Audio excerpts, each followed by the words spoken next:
you please welcome the leader of opposition at Lok Sabha, your future champion of this democracy, Shri Rahul Gandhi.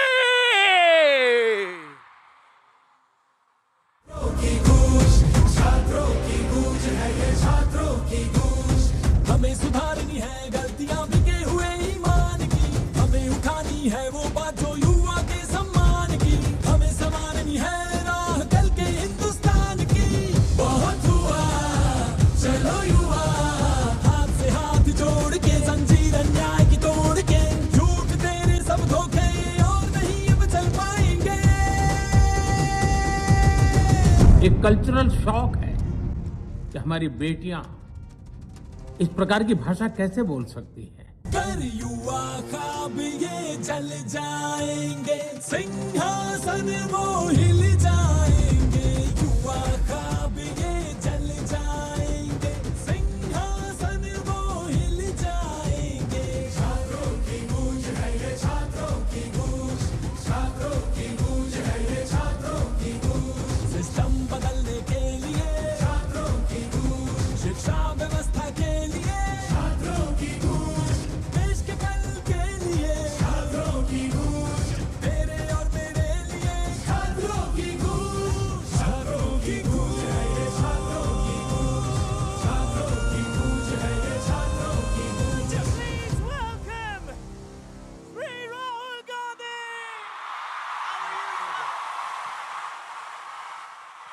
Come on, Pune! Put on your flashlights, make some noise! Hello, is it working? It's on. Sir, हमारी आवाज से आगे mic नहीं चल पाएगा. We love you too much. Make some noise!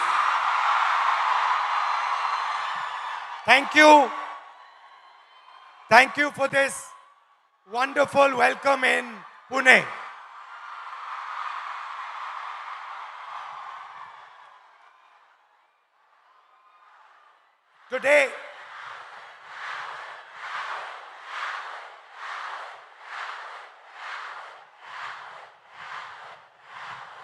Today, I came to Pune not to give you a lecture, not to tell you what I think, not to talk politics to you, but more to allow you to express yourself, to say what you feel, to say what you think. And what I have done is I have put a little framework, some ideas to allow you to think, express yourself. And we'll discuss some of these ideas with young ladies from the crowd this evening. So I'd like to first of all start by welcoming everybody. सबका मैं यहाँ स्वागत करता हूँ और पहली बार शायद मुझे बॉयज कम दिख रहे हैं या दिख ही नहीं रहे हैं और लड़कियां दिख रही हैं. The idea behind this evening is, as is written over there, break the cage.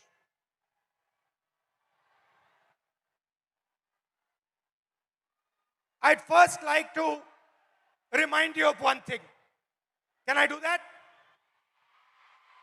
Now, all of you in your lives must have been told many things, nice things, bad things. Many of you must have felt scared. You feel scared sometimes on the street. You do. But I want you to remember one thing. If there's one thing that you remember from this evening, it is this: that every single one of you is unique in this universe. If I was to look for any one of you, I will not be able to find a replica of that person. You are unique, you are special, you're individual, and you have your own dream, your own vision for your life. Am I right or am I wrong? I'm right. Many times, people ask me, what is India's biggest strength? And you get many answers when you ask this question. Somebody will say our economy. Somebody will say our military. Somebody will say our medical system. Somebody might even say our people. But I am very clear on what is India's biggest strength, our biggest asset. And that strength is 70 crore unique journeys, unique imaginations, unique dreams that the women of India are living. Somebody might say to me, well, there are 70 crore men. How do you say that 70 crore women are more important? What is your logic? My logic is the following. Women are by nature more sensitive, more gentle, more compassionate, and more forward-looking than men. And that is why I believe fundamentally that India's women, young, old, are India's biggest asset. Now, एक problem है, बहुत बड़ी problem है. Problem क्या है? Problem है कि whenever I speak to a man, women are put in 3 boxes. You are either seen as a daughter, as a wife, or as a mother. Now, there is nothing wrong with being seen as a wife, daughter, or mother. Nothing wrong with it. But this cannot be your only identity. It cannot be that we have brilliant women who are doing completely fascinating and different things, who are professionals, who are sportswomen, who do multiple different things, and then the only identity that they are given by our men is these 3. And notice that every single one of those identities has a relationship with a man. So you are either a mother or a wife or a daughter. And I'd like to quote over here the Manusmriti, which says clearly, in childhood, a female must be subject to her father. Meaning, the Manusmriti says, in childhood, a female belongs to her father. In youth, she belongs to her husband. When her lord is dead, she belongs to her sons. A woman must never be independent. This is a direct quote from the Manusmriti. And these words are a shame, because these words should never ever have been spoken. Hello, how are you? Hello.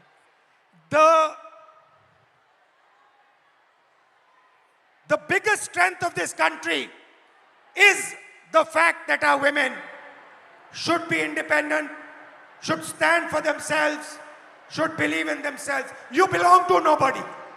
You do not belong to anybody except yourself. You have a relationship with your father. You have a relationship with your brother. You have a relationship with your husband. You have a relationship with your son. But you do not belong to them. You belong to yourself. And I'd like to listen to you. Hello, थोड़ा sir. आपका opinion सुनना है. थोड़ा परिचय कीजिए अपना. Yes. Hello, I'm Advocate Rama Prasad Zavre. I have recently graduated. I'm a lawyer and I will be pursuing masters after this. I have noticed in the last 5 years that I spent taking my degree that women in my field are subjected to such stereotypes that my classmate would not be. They are given opportunities, networking opportunities, and even cases being handed to them only because they are men and they don't have a family. It doesn't matter if they stay home or not. Also, I have heard from my senior that it is a waste spending money on my LLM only because after a few years I won't be practicing and I will be raising a family, and it's really sad to see that my degree is just diminished to a point in my biodata. So how, when this happens, when you're in an exam at work and you're being told that you're a second-class citizen, that your degree does not matter, a man's degree matters, your degree does not matter, how does it make you feel inside? What do you want to say to India, to your friends here, about how you feel? Because I'm sure a lot of them also feel the same way. Definitely. I want my colleagues, my teachers, my friends to have confidence in me that I won't need to prove that I have that degree. I studied for it, I put my energy, efforts into it, and I will be successful. I don't think I need to prove it to a man. Because Now, this is, I like this. She's saying that why do I need to prove it to a man? Why does a woman 24/7 have to prove to a man that she is good enough? Fundamental question. Would you like to say something about that? Hello, my name is Jnaneshwari. I'm from Pune, Maharashtra itself. I completed my master's in culture, media and governance from Jamia University, Delhi. And I lost my father before 3 years. And after that, he got a cancer. After that, there was so much family pressure, society pressure, community pressure. My dad was a sanitary worker. And I had a huge pressure. You have to do the relinquishment certificate. You have to submit the certificate. You will not. If I'm asking anything in a property or in anything, it's like I'm asking for. I'm asking for like. It's not my right. I'm asking for the. घर में जो भी सारी चीज़ें हैं उसमें मैं हिस्से मांग रही हूँ, हिस्सेदारी मैं कर रही हूँ. As a woman, I'm asking for a हिस्सा. हाँ, और as a like if is any other man, if I have my brother and it's his right. But if I'm asking, it's मैं हिस्सा मांग रही हूँ. If your brother is asking, Yes. it's his right. Yeah. And if you are asking, मैं हिस्सेदारी कर रही हूँ घर Your में. मैं हिस्सेदारी कर रही हूँ. हिस्सेदारी. Okay. Yes. Again, now I'm come back from Delhi and like there is a huge pressure for marriage, and guy want a girl who is look fair, educated, healthy, but he doesn't want the girl like me who wants to pursue But her career. you're a very beautiful girl. What do you mean he doesn't Thank you. want a girl like you? Thank you. But they want a girl like me, but they don't want like a girl who is who wants to pursue her career in journalism, in PR, or any social where you connect with the people, or it has a social job. They don't want like girl like me. They want 9 to 5 girl who is doing office work. She will come back at 5. She will serve you She will cook for you. She will serve you food and everything. The girl like me who wants to go into the journalism field, who wants to go on the. But why would a man not be proud of a wife who goes out, works, is independent, is living her own vision, her own dream? Why is it that the Then- man is uncomfortable with this idea. Then I think the man or his family would not be able to control on her, But why is this control so important for a man? because always women treated as a secondary sex or human. They're not treated as an equal, or they're not treated as an equal human being or an equal citizen of this country, I feel. Do you think men feel they are superior to women? Yeah, definitely. Yes. They do. Yes, they do. So it's a mindset problem. Yeah, it's a mindset problem. It's a patriarchal problem. The way it's And you come into contact every day of your life with this patriarchy. yes, The roads are controlled by the patriarchy, yes, right? yeah. The businesses are controlled by the patriarchy. The school education system is controlled by the patriarchy. There is a caste hierarchy. Yeah. So how do you feel about this? Like, I just wanted to treat my education, or I wanted to look at my education it's a dignified thing. I wanted to treat myself as a human being, not as a secondary person or the citizen of this country. Do you get angry? Every day, You get every angry night. that what is going on? How is Yes. this happening? Yes, every day I got angry. Every night I started thinking about this, how it's like this. I'm educated. I completed my masters in Jamia. Still, I'm facing this. I'm an educated one. Still, I have to face this every day, every night, in every table conversation. It's every time. It's like, oh, you are the girl. You will you are a girl. You will get everything. It's not about, oh, okay, you are educated, you have your own dreams, you have your own ideology, you can think, you have your own thoughts. It's not never like this. It's always like, you are a girl, you are good looking, so any man will get married to you and you will have a good life. Right. Yeah. Well, thank you. Yes. Thank you. Nice to meet you. Thank you so much. Thank you, sir. So, we came up with an interesting word, control. Do you feel that society tries to control you, men try to control you? In everything that you do? So,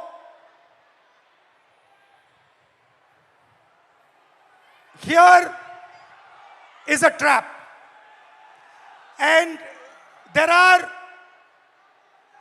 4 methods of control. And I want to understand from you, have I got this right or have I got this wrong? The first method of control, violence. Second method of control, disrespect. Time is used against you, and in every single sphere of life, in some way or the other, men and the system is trying to control you, make sure that you do exactly what it wants. Agreed? And very interestingly, this oppression is disguised as concern. Ki we are very concerned about you. That is why we need to control you. Yes? Okay. So, let's discuss a little bit about violence. Let's discuss a little bit about violence. ये जो line है, कुछ हो गया तो, ये आप अपने को बोलती हो? बाहर जाएंगे तो कुछ हो गया तो? Family members tell you, उधर मत जाओ, कुछ हो जाएगा, right? There are 3 तरीके के कंट्रोल हैं, 3 तरीके की हिंसा है, सॉरी. एक तो डायरेक्ट है. मैंने आपको पहली फोटो दिखाई, उसमें मैंने कहा कि 70 crore journeys are there. First thing to understand is before they are born, पैदा होने से पहले हर साल 4.5 लाख लड़कियों की हत्या होती है. That is the first violence, पहली हिंसा.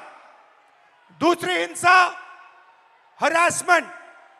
इस भीड़ में से 80% लड़कियों को कहीं ना कहीं हरास किया गया है। राइट? सड़क पे, बस में, रेस्टोरेंट में, स्कूल में, कॉलेज में 80% महिलाओं को हरासमेंट किया जाता है। तकरीबन 30%, 29% महिलाओं पर फिजिकल वायलेंस होती है। घर में, सड़क पे मारा जाता है, धमकाया जाता है, पीटा जाता है। और फाइनल आंकड़ा अनबिलीवेबल, 100 में से 6 महिलाओं को हिंदुस्तान में रेप किया जाता है।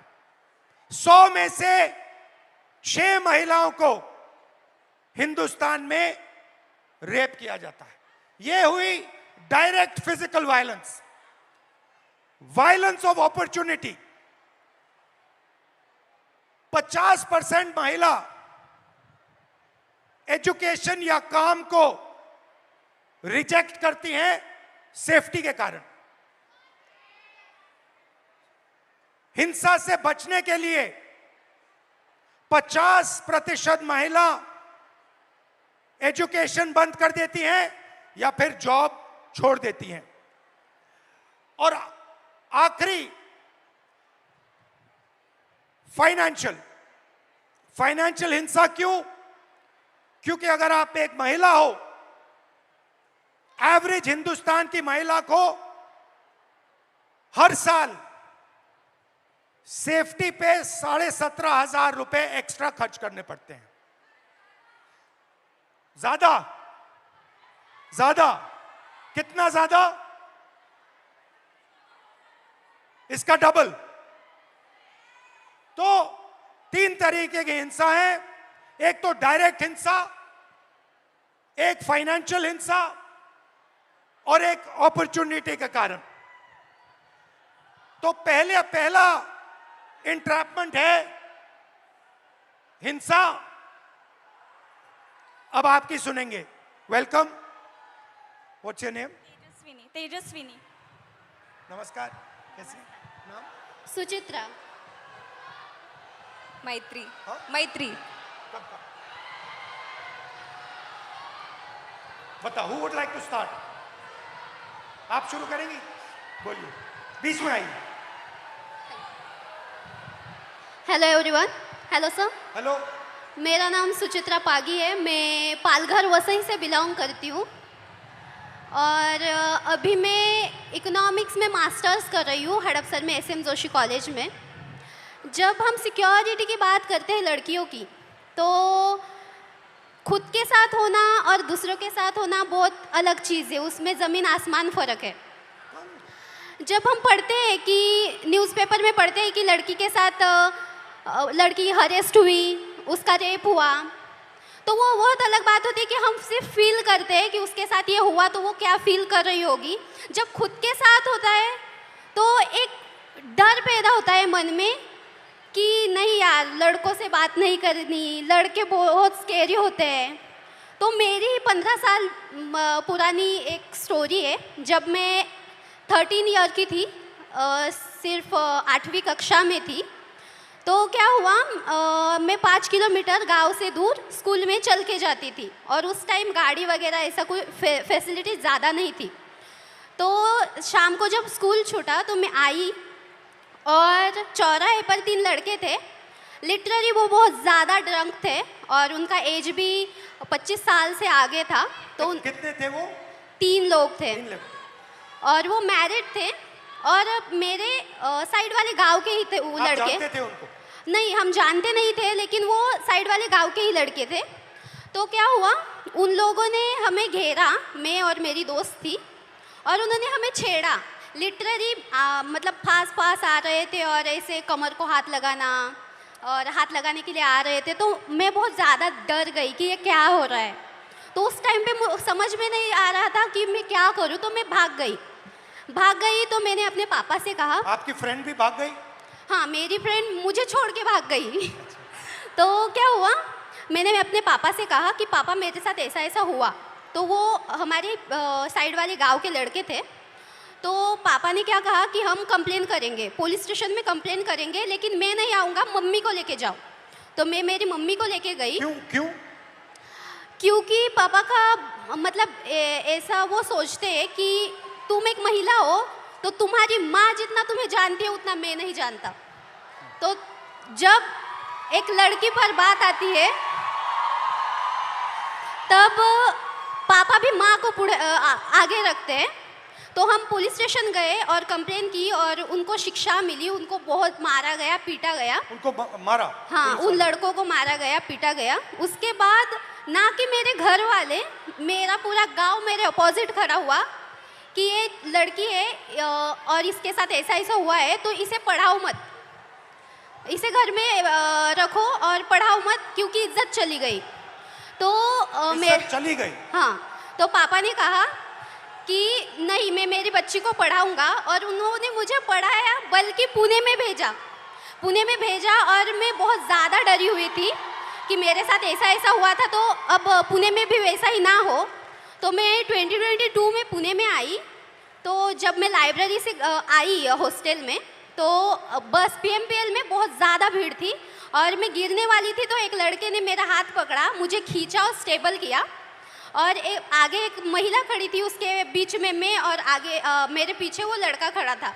तो लिटरली उस लड़के ने मेरी कमर के इस कोने से लेकर इस कोने तक में हाथ लगाया और मुझे पीछे खींचा, और मैं डर गई। मैंने तुरंत में पीछे मुड़ी और उसके कान के नीचे बजाया, और वह सिचुएशन ये थी सर कि वहाँ पर जो लड़कियाँ थी वो कुछ नहीं बोली। और अब जब मैं स्टेबल हुई कि अब नहीं, मेरे साथ ऐसा नहीं होगा, तो अभी रिसेंटली पिछले वीक में मैं अपने घर से वसई से पुणे आई। पुणे स्टेशन से ट्रेन पर मैं उतरी और वहाँ पर एक ड्रंक आदमी था, वो सामने से आया और लिटरली मेरे यहाँ पर ब्रेस्ट के नीचे छुआ उसने। तो मैंने उसके हाथ को पकड़ा और उसे मारा। वहाँ भी महिलाएं थी, वहाँ पे भी लड़कियाँ थी, महिलाएं थी, लेकिन वहाँ भी उन्होंने कुछ नहीं बोला। मतलब ऐसी सिचुएशन है हमारे इंडिया में, महाराष्ट्र में, कि लड़की के साथ ऐसा होता है तो भी कुछ लड़के होते हैं, लड़कियाँ होती हैं, वो अपने बहनों की तरफ नहीं बोलती, वो सिर्फ तमाशा देखती रहती है। तो मुझे यही सबसे बोलना है कि बहनों, भाइयों, प्लीज़ सपोर्ट करो, और अपने सामने कुछ ऐसी सिचुएशन आ रही होगी तो प्लीज़ सपोर्ट करो और उसको बचाओ। मेरे साथ जो हुआ वो किसी लड़की के साथ नहीं होना चाहिए। और मैं बताना चाहूँगी सर कि अभी जो मेरे साथ जो इंसिडेंट्स हुए, तो मैं बहुत ज़्यादा डरती हूँ लड़कों से। मेरे मन में एक डर बैठा हुआ है कि लड़के सब ऐसे ही होते हैं, लेकिन आई एम सॉरी टू से, बट सारे लड़के ऐसे नहीं होते ना। Thank you. मेरा नाम तेजस्विनी है। मैं फैशन टेक्नोलॉजी में मास्टर कर रही हूँ, अभी 2nd ईयर में हूँ। मैं एक छोटे से गांव से आती हूँ। हम 4 बहनें हैं और एक छोटा भाई है। मैं आफ्टर 10 जब पुणे आई तो बेसिक तक का एजुकेशन है वो पूरा किया। कुछ रिश्तेदार, घर वाले, मेरी सिस्टर्स की सपोर्ट के बेसिस पे। पर आफ्टर दैट मैं आगे पढ़ना चाहती थी, तो मेरे घर वाले बोले कि अगर तुम्हें पढ़ना है तो अब शादी कर लो और पति के घर जाके जो करना है वो कर लो। देन आई डिसाइडेड कि नहीं, मैं नौकरी करूँगी और पढ़ूँगी। तो अभी 5 साल से मैं नौकरी कर रही हूँ और साथ में पढ़ाई कर रही हूँ। मेरे कुछ मतलब इस स्ट्रगल में मेरे कुछ दोस्तों ने मुझे साइकिल खरीद के दी। तो ये सब मैनेज करते मैं जब साइकिल से ट्रैवल करती हूँ तो मतलब इतना आम हुआ है, इतना नॉर्मलाइज हुआ है कि कोई भी आके कट मार के चला जाता है, या फिर कमेंट पास करके चला जाता है, या कुछ गाना गाता है जो सेक्सी सॉन्ग हम बोलते हैं वो कर देता है। तो मतलब ये इतना नॉर्मलाइज हुआ है कि मैं अभी रिएक्ट करना भी मैंने छोड़ दिया है, क्योंकि मैं करूँगी तो भी क्या करूँगी। क्योंकि जो मैंने सुना था रेसलर के साथ जो हुआ, जिन्होंने हमारे देश के लिए गोल्ड मेडल लेके आए, उनके जो गुनहगार थे उनको क्लीन चिट दे दी। तो मैं तो एक सामान्य घर की लड़की हूँ जिसको ठीक से सपोर्ट भी नहीं है। और मुझे और एक बात कहनी है, क्योंकि मैं जैसे मैंने कहा गांव से आती हूँ, तो मैंने अपने टेंथ तक की जो एजुकेशन है वो गवर्नमेंट स्कूल्स में की है, जो कि अभी 90,000 के ऊपर स्कूल बंद हुए हैं। और मेरी सारी बहुत सारी लड़कियां हैं जो वही स्कूल में पढ़ती है, और उनका अभी वहाँ पढ़ना बहुत मुश्किल हो जाएगा, क्योंकि कौन सी भी माँ अपनी छोटी सी बच्ची को 10 किलोमीटर आगे नहीं भेजेगी। मेरा 10th तक का हुआ तो मैं यहाँ तक आ गई, पर पता नहीं जिनके स्कूल बंद हुए हैं उनका क्या होगा। तो मेरी बस इतना ही कहना है। Hi, my name is Maitri. I am currently a psychology student studying in Pune University. And I travel by daily commute by public transportation literally almost every single day. And I feel like safety is becoming a very big concern because I leave early and return home late. So it becomes a very... What time? What time I do you leave around 8 a.m. and I come home around 9:30 p.m. That is very late for where I live. Yeah. So I feel I coming from an urban city is very probably I don't have to give up my education because of my safety. But the girls from the rural area region have to. Their parents prefer that if they have to send their female children out to study because villages don't really have schools for higher education. They prefer their son goes outside instead of their daughters because it is really safe. And I feel if the access to education has to become so difficult, I think it is becoming a barrier for education. Why do you think this mindset, ये जो mindset है कि बेटे को educate करना है, बेटी को educate नहीं करना है, बेटा जॉब कर सकता है, बेटी को जॉब नहीं करना है, ये mindset आता कहाँ से? I think the social norms created around कि लड़के कमा के खिला देंगे माँ बाप को, लड़कियों को तो शादी करके जाना है, तो लड़की का करेंगे क्या? Okay, thank you.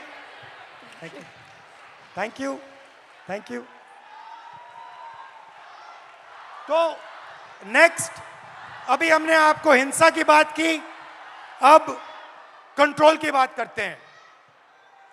लड़की बहुत मॉडर्न हो गई है। 60% हमारी जो लड़कियां हैं, 60% घर से अकेली नहीं जा सकती हैं। अगर घर से बाहर जाना होता है तो किसी के साथ जाना होता है। सेकंड, 45% शादी के लिए या हाउसवर्क के लिए 45% शादी या हाउसवर्क के लिए ड्रॉप आउट करती हैं। और आखिरी जो शायद सबसे अमेजिंग आंकड़ा है, और इससे तो मैं बहुत हैरान हुआ कि इस देश में सिर्फ 8% महिलाओं के पास इंडिपेंडेंटली ओन्ड प्रॉपर्टी है। मतलब फाइनेंशियल कंट्रोल, मूवमेंट पे कंट्रोल, और आप क्या करोगे उस पे कंट्रोल। नमस्कार। Hello, what's your name? My name is Pradnya. Nisha. Welcome. Oh, you're translating. My name is Sheikh Amna Usama. You can say. What? Yeah, I'm a translator. I'm Anushka, and my name is Anushka, and I'm translator for Nisha. Yeah. So, कौन शुरू करेगा? आप करेंगे? बोलिए। So, नमस्ते control, sir. आपको control कैसे किया जाता है? फाइनेंशियली कंट्रोल कैसे किया जाता है? मूवमेंट में कंट्रोल कैसे किया जाता है? So, namaste sir and hello everyone.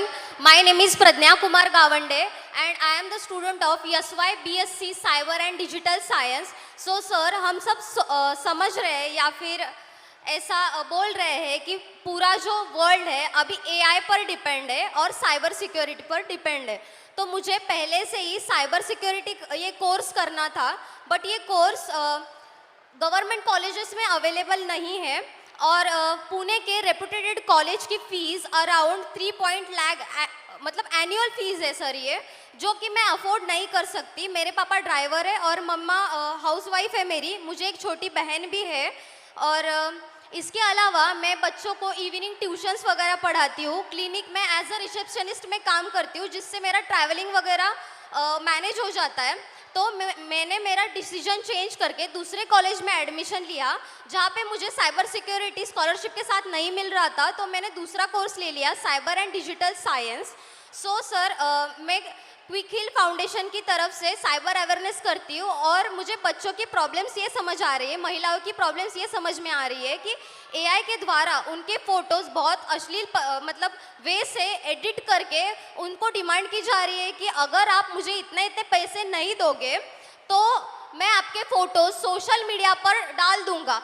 और इसका सोल्यूशन सिर्फ और सिर्फ साइबर सिक्योरिटी जो वॉरियर्स जो साइबर वाले हैं उनके पास है। और ऐसे कोर्स को हमें स्कॉलरशिप क्यों नहीं दी जा रही है, और स्कॉलरशिप नहीं है तो गवर्नमेंट में ये कोर्स क्यों नहीं है। और ठीक है, अगर हम लड़कियां ये वर्किंग होके सीख रहे हैं तो फैमिली के रिस्ट्रिक्शंस और सोसाइटी के रिस्ट्रिक्शंस कि इतने बजे घर क्यों आ रही हो, कॉलेज के अलावा आप इधर उधर क्यों घूम रही हो, इतने बजे इसका कॉल क्यों आ रहा है, बाहर जा रहे हो स्कार्फ बांध के ही जाओ, या फिर और कुछ, इनसे बात मत करो, उनसे बात मत करो, ये मत पहनो। आपके मम्मी पापा कहते हैं, कौन कहते हैं? एक्चुअली मेरे मम्मी पापा सपोर्टिव है, बट हम ऐसे एरिया से आते हैं कि अगर हम पुणे में भी रह रहे हैं तो थोड़ा एरिया अलग पड़ता है सर, वहाँ पे सोसाइटी उनको रोक टोक करती है और वो भी सोसाइटी के प्रेशर के अंडर, अगर हम पढ़ रहे हैं और हमारे ऊपर फाइनेंशियल प्रेशर है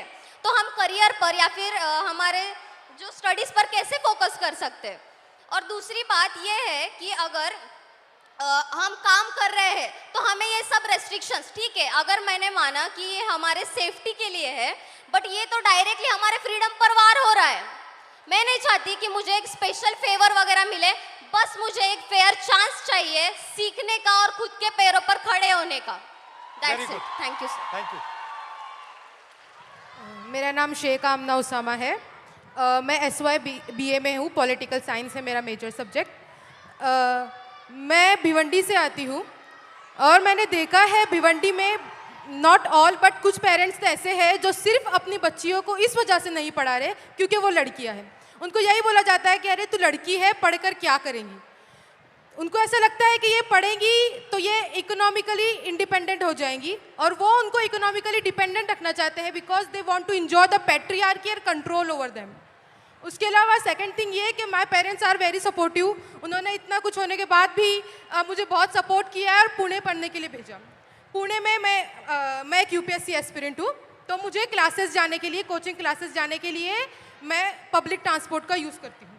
पब्लिक ट्रांसपोर्ट में भी लड़कियाँ इतना अनसेफ फील करती है कि कभी कभी ऐसा होता है कि अगर आप बस में चढ़ो और कोई आदमी के पास एक सीट खाली है बस की, तो आपको 10 मरतबा सोचना पड़ता है कि मैं बैठूं या मत बैठूं, मैं रुकूं कि कोई महिला के बाजू में सीट खाली हो जाएंगी, मैं उधर जाके बैठूं।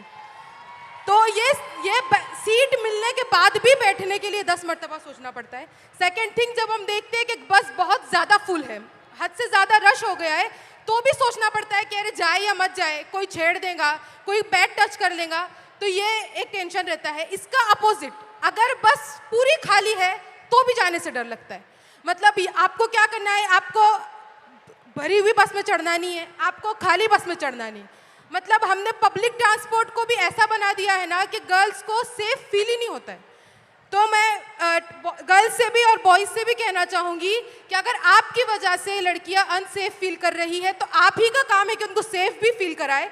अगर किसी के साथ ये होता हुआ देखें तो प्लीज़ उसके अगेंस्ट में आवाज़ उठाए, एक दूसरे को सपोर्ट करें, बिकॉज हम ये नहीं चाहते कि हमें बहुत ज़्यादा अपॉर्चुनिटी चाहिए, बट जितना हमारा राइट है इक्वल अपॉर्चुनिटी हम भी डिजर्व करते हैं।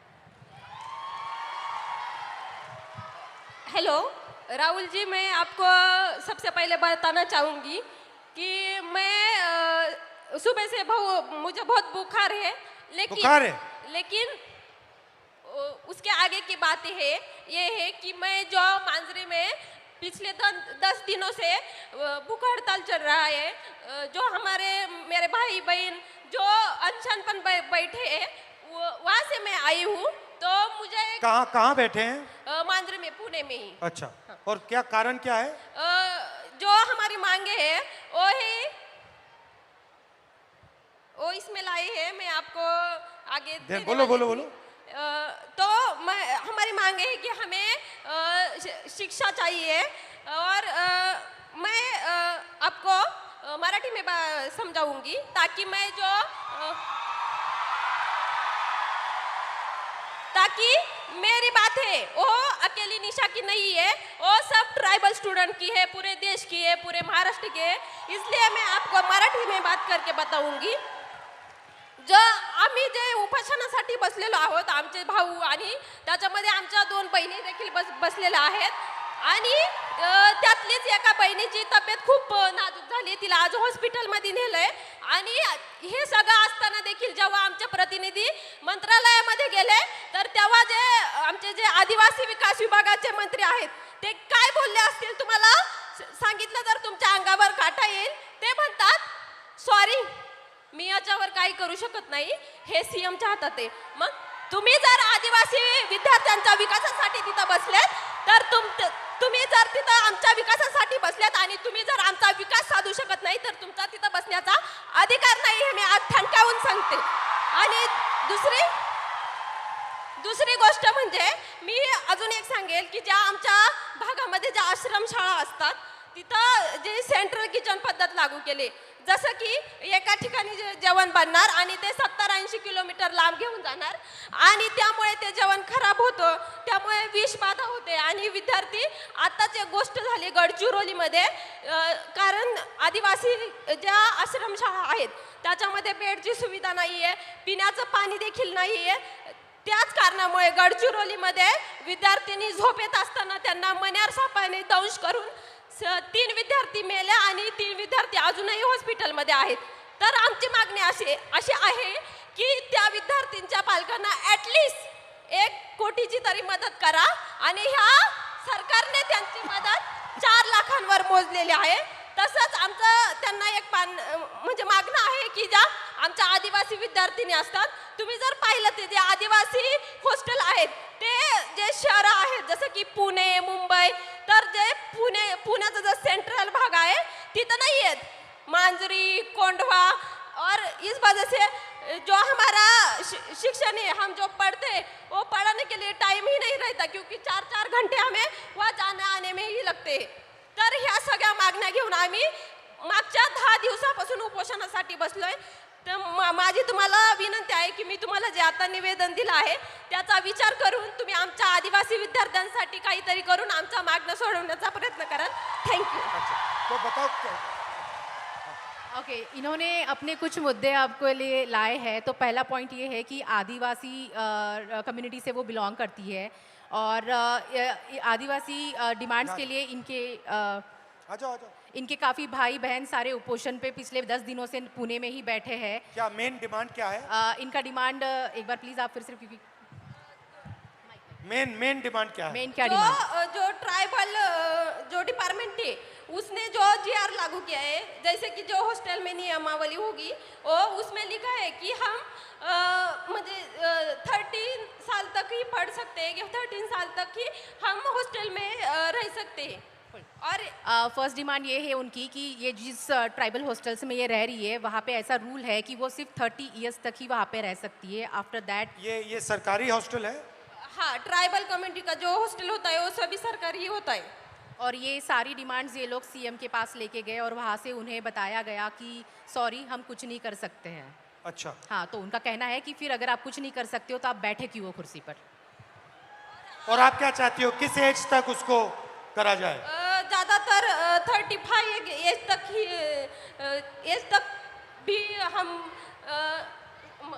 म्हणजे आम्ही जरी आम्हाला 35 वर्षासाठी पण 35 वर्षापर्यंत जरी दिलं तरी ठीक है। 35 ईयर्स तक हॉस्टल मिलना चाहिए। 35 ईयर्स हो जाएगा तो खुश हो जाओगी? वैसे तो हमें ये एज की लिमिट है वो ही नहीं चाहिए, लेकिन ये सरकार है वो तो आपको भी पता है, लेकिन हम ये चाहते कम से कम ये 35 एज तक भी आ पाए, इसलिए मैंने ऐसे बोला। लेकिन हम मुझे आप वहाँ इनवाइट क्यों नहीं कर देते? हमने मुझे वहाँ बुला लो, Yes. मैं भी आ जाऊंगा, बैठ जाऊंगा आपके साथ. आम्हाला आवडेल तुम्ही तिथं आलेले आणि आमच्या मुलांची देखील इच्छा आहे की तुम्ही तिथं यावं आणि आमच्या प्रश्नांवरती बोलावं आणि आमचे प्रश्न सोडवण्यासाठी प्रयत्न करावा. वो चाहती है कि आप वहाँ पे आए, वो खुशी खुशी आपको बुलाना चाहती है. मुझे बुला लो, मैं आ जाऊंगा. ठीक है, मैं थोड़ा दबाव और एक साथ डाल देंगे. मैं और एक बात कहना चाहूंगी, उससे तो आपके होश ही उड़ जाएंगे. जैसे कि हमारे ट्राइबल हॉस्टल होते, ज़्यादातर वहाँ यहाँ पुणे में गढ़चिरौली, नांदेड़, अमरावती वहाँ से जो स्टूडेंट आते हैं वो तो हर रोज़ घर नहीं जा पाते, और जुन्नर जो आंबेगांव वो तो लड़कियाँ जाकर आती है, लेकिन वो जो गढ़चिरौली के स्टूडेंट होते हैं वो नहीं जा पाते. तो हम दिवाली में या किस छुट्टी में गए और 1 महीने से ज़्यादा वहाँ पर रहे, तो वो बोलते हैं कि आप फिटनेस सर्टिफिकेट लाए. और वो फिटनेस सर्टिफिकेट क्या होता है कि हमारी प्रेगनेंसी टेस्ट की जाती है, और हम जब इस बात पे आवाज़ उठाते हैं तो वो बोलते हैं कि आपको 1 महीने में, आप शांति से सुनिए क्योंकि ये बात बहुत ही गंभीर है. मैं कहना चाहूँगी कि हम जब उनको पूछते हैं कि ये क्या है, ये क्यों करना है, तो वो बोलते हैं आपको 1 महीने में आपको जानलेवा बीमारी हुई तो, और किस संसर्गजन्य बीमारी हुई तो मैं क्या कहना चाहती हूँ उन प्रशासन को कि आपकी जो स्कूल है, जो आश्रम शाला है, प्राइवेट स्कूल है, सभी स्कूलों में जो 24 घंटे एक नर्स क्यों नहीं रख पाते. थैंक यू, बहुत अच्छा लगा. मुझे बुला लो, मैं आ जाऊंगा. ठीक है, थैंक यू. तो डिसरिस्पेक्ट की बात करते हैं. लोग क्या कहेंगे? पहली स्लाइड में हमने आपको फिजिकल वायलेंस की बात बताई, रेप की बात बताई, हिंसा की बात बताई, मगर शर्म के कारण 99% of sexual violence cases, rape cases, molestation cases, ये अनरिपोर्टेड जाते हैं. तो वो जो 6% का आंकड़ा है वो एक्चुअली सच्चा आंकड़ा नहीं है. सच्चा आंकड़ा उससे बहुत ज्यादा है, मगर शर्म के कारण अनरिपोर्टेड जाते हैं. 84% महिलाओं को काम करने के लिए परमिशन लेनी पड़ती है. और फाइनल सैलरीड महिलाएं जो हैं, किसी भी जॉब में हिंदुस्तान में अगर आप सैलरीड महिला हैं तो आपको 25% सैलरी पुरुषों से कम मिलती है. तो ये बात हुई डिसरिस्पेक्ट की. आखिरी are they coming? Hello. So before we move on, sir, there is someone very, very special who's joining us here today. Okay. And sir, Bhojpuri गानों से political satire भी करती हैं. नेहा राठौड़ जी is here. So Neha Rathod ji, please join us.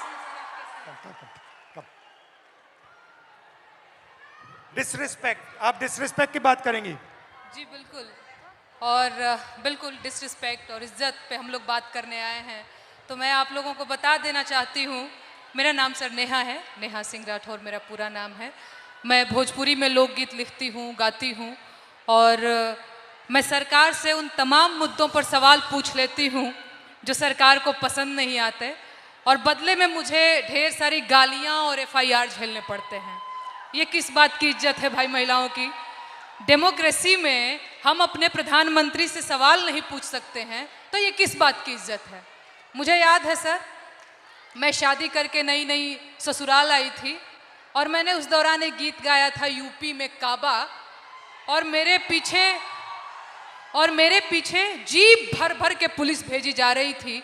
गांव देहात के लोग मेरे हस्बैंड के बारे में, मेरे ससुराल के बारे में बहुत कानाफूसी करते थे कि बताओ कैसी लड़की ब्याह लाया है, पता नहीं कौन सा क्राइम करके आई है, ये पुलिस आ रही है, तो ये किस तरह की इज्जत है।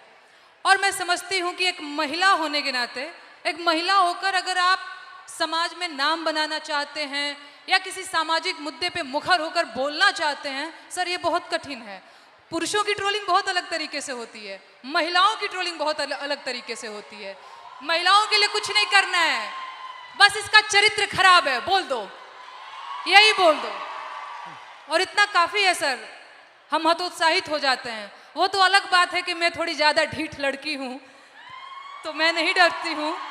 वो सर मुझे गालियाँ दे रहे हैं पिछले 5 सालों से और कहते हैं तुझे पिछले 5 सालों से गालियाँ दे रहे, तू सुधरी नहीं।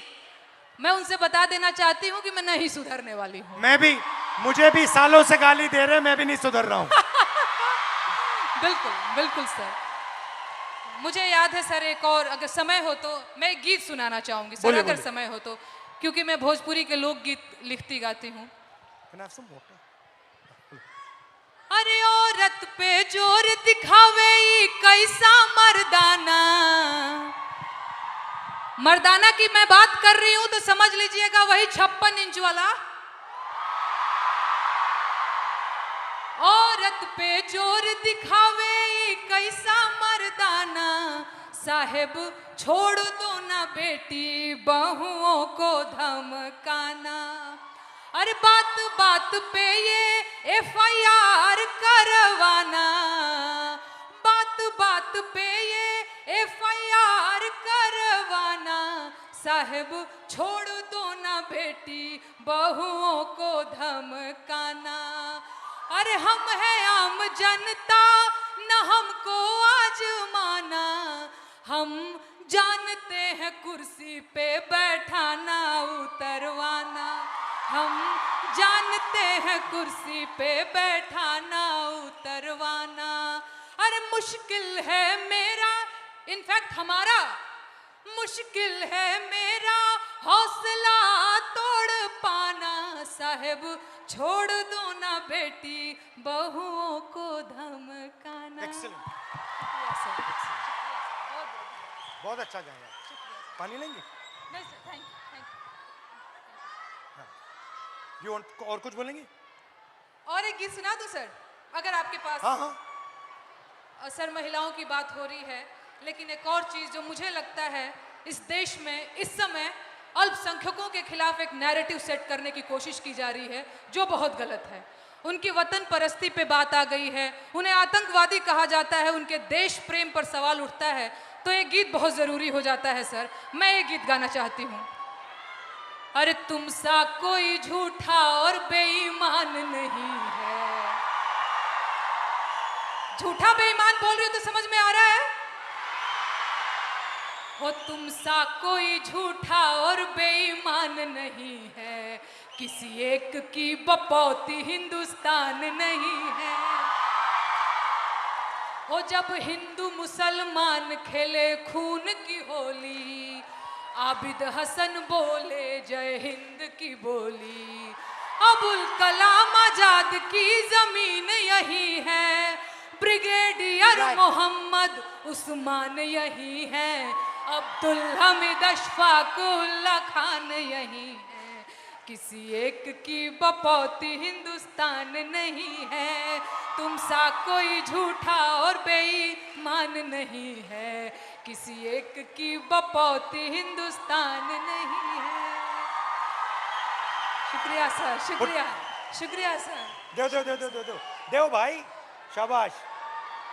तुम सा कोई झूठा और बेईमान नहीं है, किसी एक की बपौती हिंदुस्तान नहीं है। बहुत बहुत धन्यवाद। Thank you Dinesh, thank you very much, lovely, बहुत अच्छा गाया मुझे ये मंच देने के लिए, बहुत धन्यवाद सर। Thank you, and come and see me sometime. And final ताला, फाइनल कंट्रोल, समय का अब शादी की उम्र हो गई है. Time is weaponised. एवरेज जो महिला है, जो लड़की है 15 से 29 साल की, वो एवरेज घर में 5.5 घंटे काम करती है.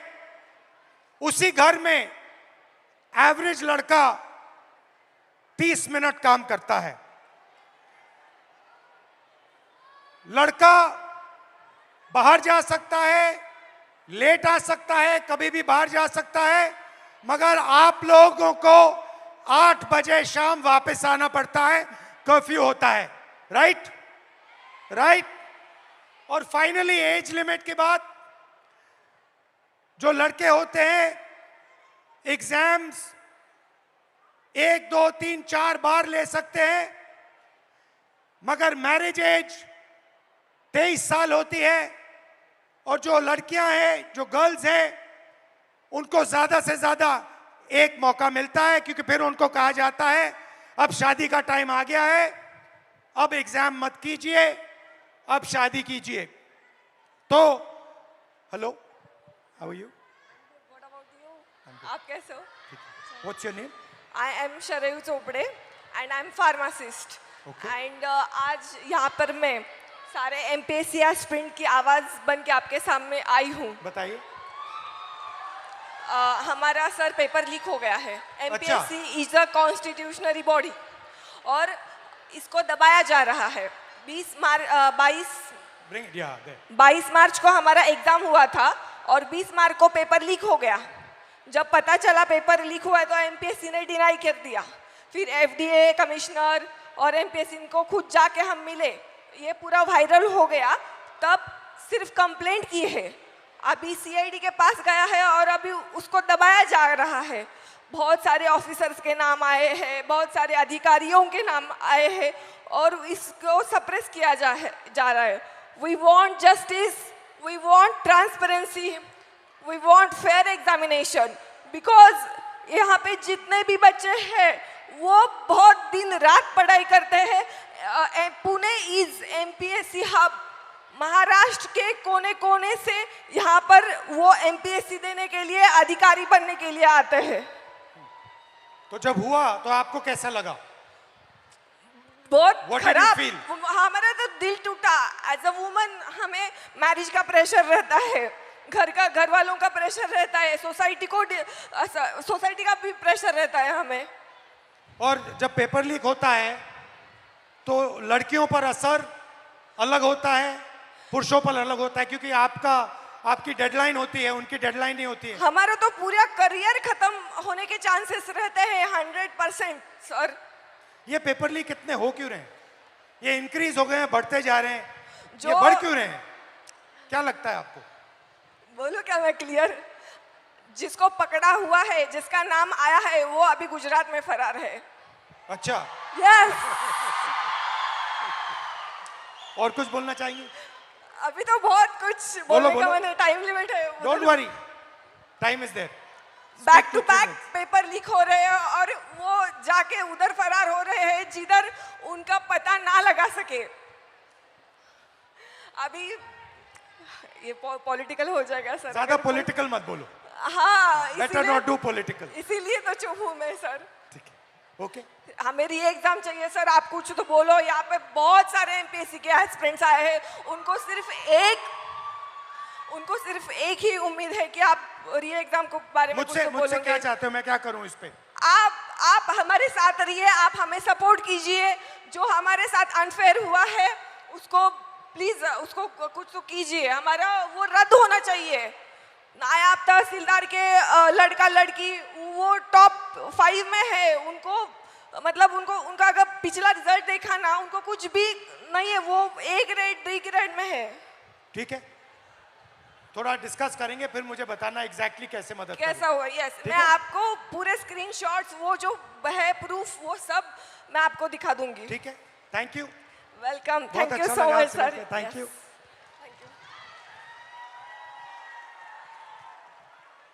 तो शुरुआत में मैंने कहा कि एक माइंडसेट है, मनुस्मृति का माइंडसेट, महिलाओं को दबाने का माइंडसेट। और मैं थोड़ी छोटी सी वीडियो आपको दिखाना चाहता हूं और फिर इसके बाद आपसे एक सवाल पूछना चाहता हूं।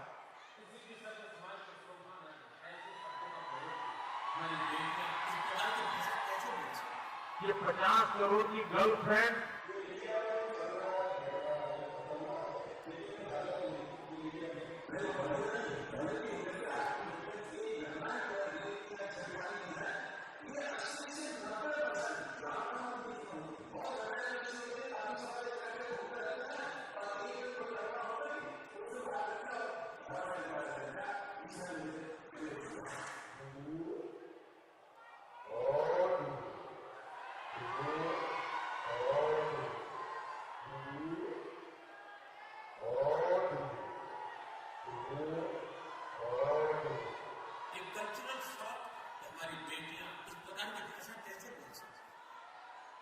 तो मेरा सवाल है और आपसे सवाल है कि जंतर मंतर में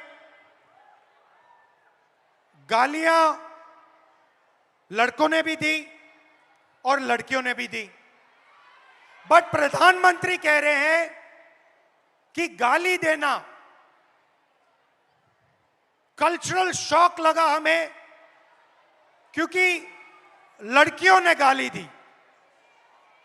लड़के गाली दे तो कोई प्रॉब्लम नहीं है, उनके लिए अलाउड है, मगर अगर लड़की गाली दे तो कल्चरल शॉक है, शोभा नहीं देता। मोहन भागवत जी कहते हैं कि इंडिया में रेप होता है और भारत में रेप नहीं होता है। खट्टर जी कहते हैं कि 80% रेप महिला के कारण होते हैं। तो ये एक माइंडसेट है और ये इस माइंडसेट से लड़ाई चल रही है। माइंडसेट क्या है कि लड़की की एक जगह है, वो पिंजरे में बंद होनी चाहिए, उसका कंट्रोल रहना चाहिए, उसको काम नहीं करना चाहिए और लड़कों को फुल फ्रीडम मिलनी चाहिए। वो जो भी करना चाहे करें, गाली देनी है गाली दें, काम करना है काम करें। ऐसा हिंदुस्तान हम नहीं चाहते। हम न्याय चाहते हैं, सबकी रिस्पेक्ट होनी चाहिए, सबकी रिस्पेक्ट होनी चाहिए, लड़कों की होनी चाहिए, लड़कियों की होनी चाहिए। और ये जो आपके दिल में है, जो डर है, इसको जल्दी से जल्दी मिटा देना चाहिए हमेशा के लिए। तो आइडिया क्या है? ये जो महिलाएं हैं, जो लड़कियां हैं, ये हिंदुस्तान की स्ट्रेंथ है। आप इस देश की फाउंडेशन हो, आप इस देश के फ्यूचर हो।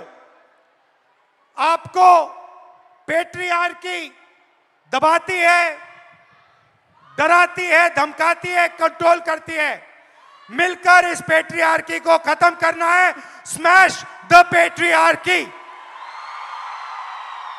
And my message to you, simple message, be loud, be proud and fight for your space in society. Hello? Huh? We'll do it. I'll just do it. Come. Hello. देश में लोकशाही आज लग रहा है।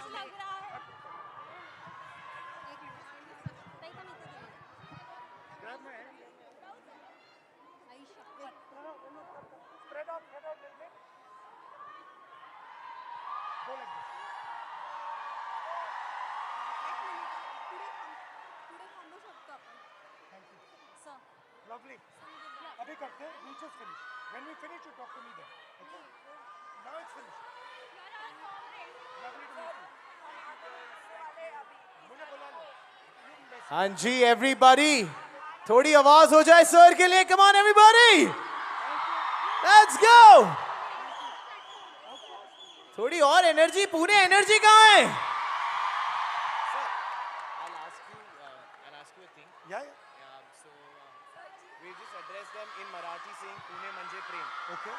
It means Pune means love. Pune Manje Prem. Pune Manje Prem. I'll ask you. Yeah. And I say Pune Manje Prem.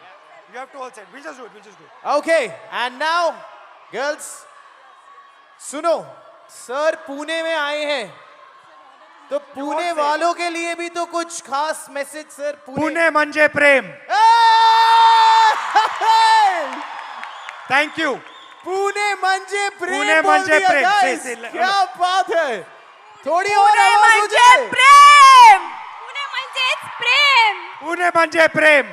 Love you all. Thank you. Good night. Well, there is still something else, sir. There is, okay. There's Tell still me. something There's else. the selfie.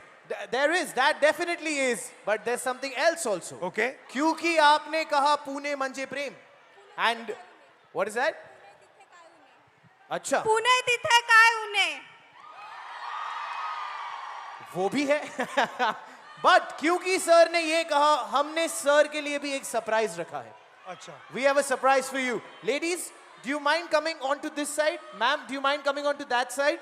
We have a surprise for you, sir. क्योंकि आप पुणे में आए हैं, the send off to you should be Pune style. Okay. Here we go. Bring them in. Pune style celebration then. Let's go.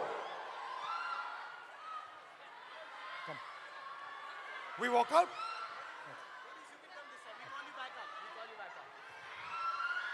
Pune ready ho? Pune style ke liye? All right, sir. Here's a surprise for you. 3, 2, 1.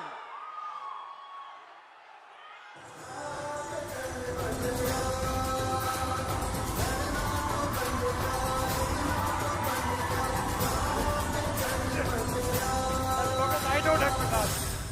हम आग नहीं उजाला बनना चाहते हैं.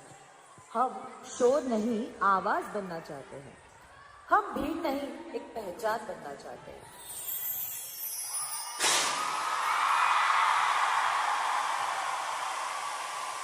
And with that, everybody make some noise for Shri Rahul Gandhi!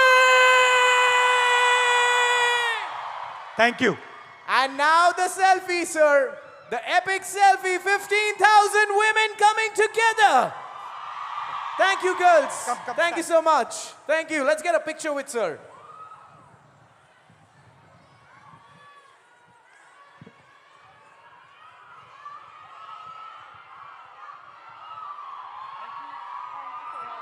I got worried. I thought you were going to make me dance. Panic. Thank you. Yeah.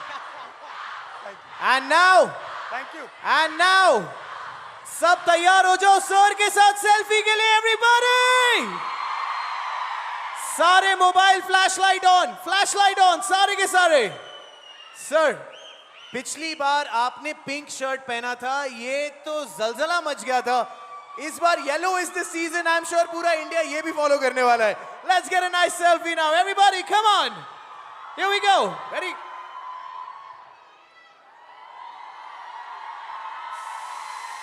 Press this button, only this one. Yes, sir. This one. Yeah, you can do it. Come on, Pune! Thank you. And on that note, thank you, sir. We truly love you. Thank you. And you are the person we look forward to do anything Thank and you everything. very much. Thank you for being Thank here, you. sir. And thank you everybody. Thank you for a lovely evening. Come. Really? She wants to come. Oh my God. अब तो sir ने कह Why दिया don't the other girls also come?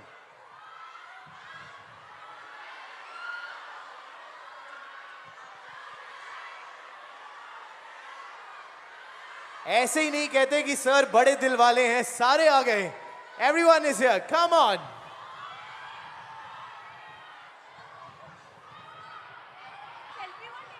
We do a selfie. Come. Hi.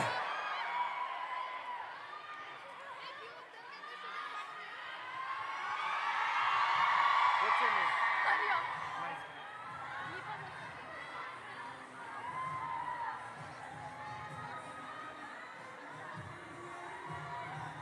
I want to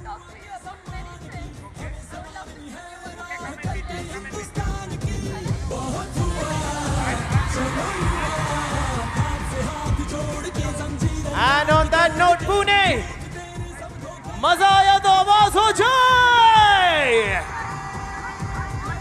एक cultural shock कि हमारी बेटियां इस प्रकार की भाषा कैसे बोल सकती. क्या बेहतरीन दिन रहा है सारे लड़कों को वहां पे. Thank you brothers. Thank you. Good night.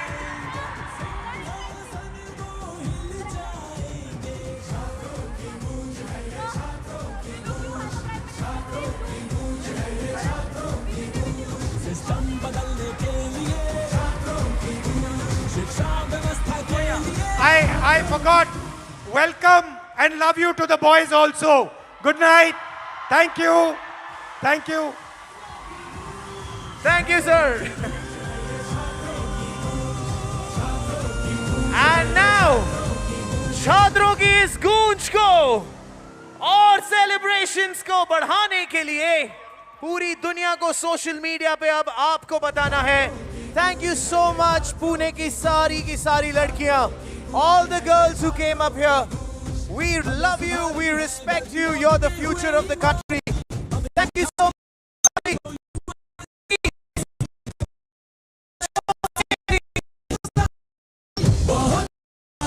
There you go.